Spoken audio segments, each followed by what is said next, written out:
Hey guys, Amanda here, today to share with you 3 tips for hiking on multi-use trails.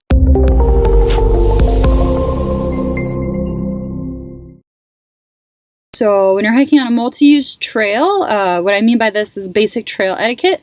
Multi-use trails can include trails that are open for hikers, bikers, and equestrians, or any combination of the 3.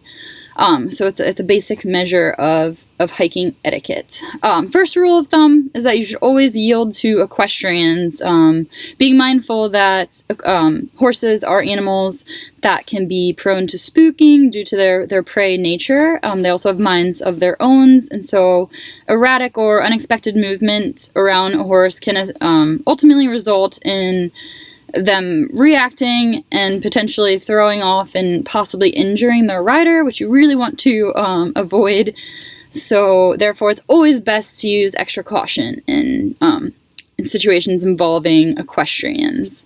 Which leads me into tip number 2. When you're hiking in a group, the most horse-savvy or horse-wise person should maybe be the leader of the group and kind of guide you on what to do in a situation in which you encounter horses for those of the hikers in your group that are a little bit less horse-savvy.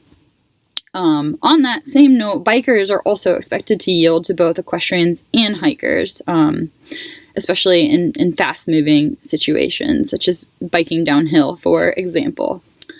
Tip number 3, the best advice that I have for hiking on multi-use trails is to communicate effectively with other users, stay on the trail, and don't ever assume, this can be a really important one to remember, don't assume that others know trail etiquette. So take that responsibility upon yourself to learn proper trail etiquette, because perhaps this is their first time out, for example, and they just haven't quite learned that yet.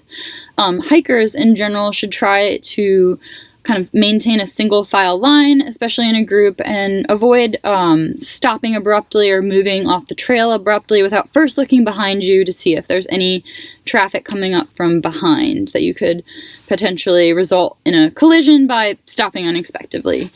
Also be mindful of, keeping your ears open, so not wearing headphones on a multi-use trail, for example, because a lot of the times the way that bikers announce that they're passing, if they're coming up from behind you, is by shouting out on your left. So being able to hear that is really essential. So multi-use trails are not going to be your best bet for wearing headphones or any kind of equipment or music that's going to lower your ability to hear a potentially upcoming biker. 3 tips for hiking on multi-use trails, just to recap. A multi-use trail is a trail available for hikers, bikers, and equestrians to use, or some combination of that. First rule of thumb is always yield to equestrians in any situation, with the understanding that horses are unpredictable and could potentially result in injuring a rider, whereas you as a hiker, you're standing on your own ground, have, control of all of your facilities and functions. So it's best to give horses the right of way, which leads me into tip number 2 is if you're hiking in a group, the most horse savvy or horse wise person should really kind of be elected to be in charge of making decisions when and if you do encounter equestrians along the way. The best advice for hiking on a multi-use trail, communicate effectively with other users, stay on the trail, and don't ever assume that another person knows trail etiquette, perhaps as well as you do. So really take that responsibility upon yourself to learn the rules of trail etiquette, depending on the trail that you're on and the number of users that you can expect to be present.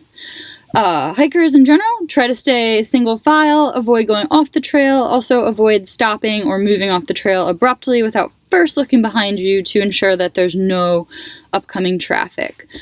Also, final tip would be avoid wearing headphones or anything that would dampen your ability to hear, as on a multi-use trail, the rule of thumb for bikers is that if they're coming up on you from behind and they want to pass, they're going to be shouting out on your left. So being able to hear that they're coming up behind you and hear that announcement that they want to pass is a central matter of safety. So save those headphones for, your local park or a non-multi-use trail if music is something you enjoy listening to while hiking. So I hope that you found these tips useful. I'd love to hear any other tips you might have on the subject, or if you enjoyed one of these in particular. And any and all feedback is always appreciated and encouraged for you to leave in the comments below.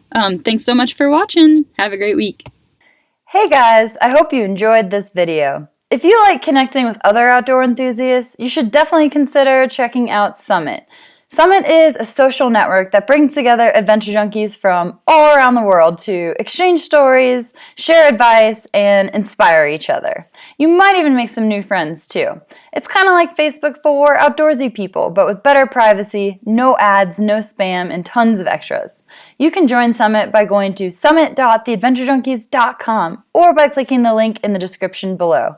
You can find me in Summit too, so be sure to say hi when you join.